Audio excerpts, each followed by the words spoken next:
छोड़िए, मुझे ये बताइए कि सर हिंदू राष्ट्रवादी क्या होता है?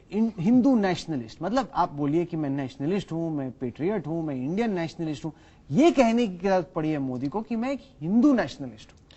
देखिए, पहले आप सवाल देखिए क्या पूछा गया कि आप हिंदू नेशनलिस्ट हैं, तो उन्होंने कहा कि यदि आपका कहने का अर्थ है कि मैं हिंदू हूं और नेशनलिस्ट हूं, हाँ मैं हिंदू नेशनलिस्ट हूं, ठीक है।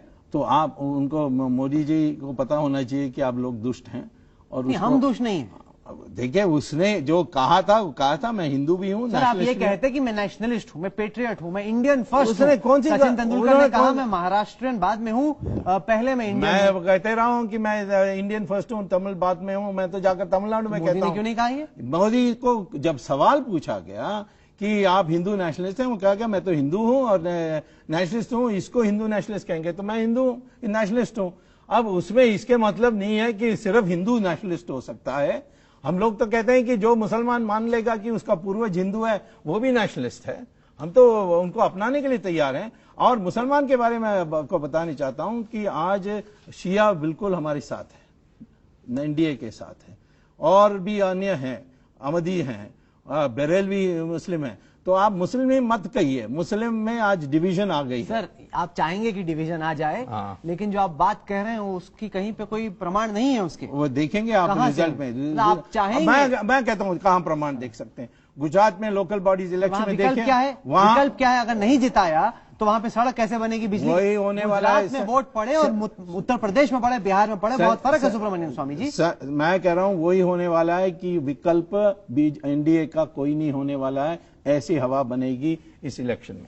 चलिए, हवा और हिंदू हिंदू में जब फीलिंग आएगा कि ये हमारे लिए रक्षा कर सकते हैं, ये कांग्रेस हमें बर्बाद करेगी, ये पाकिस्तान को हवाला कर देगी, ऐसी प्रोपेगेंडा तो आपकी स्ट्रेटेजी ये है कि हिंदू वोट बैंक एक हो जाए, मुस्लिम वोट बैंक बढ़ जाए और उसी में सुब्रमण्यम स्वामी और नरेंद्र मोदी गाड़ी में सवार होकर कौन पीछे कौन, ये अभी तय नहीं। नरेंद्र मोदी के बारे में नहीं अभी जानता हूं कि उनके दिमाग में क्या है। इस सवाल पर मेरी यह ओपिनियन है, हिंदू को इकट्ठा करो, मुसलमान को डिवाइड करो।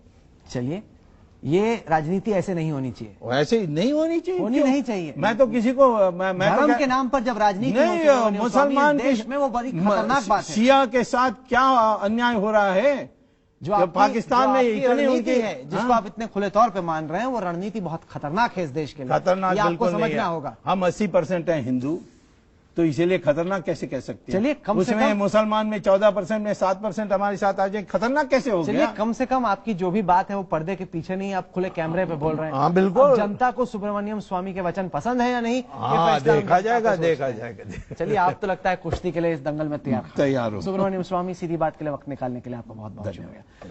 तो ये थी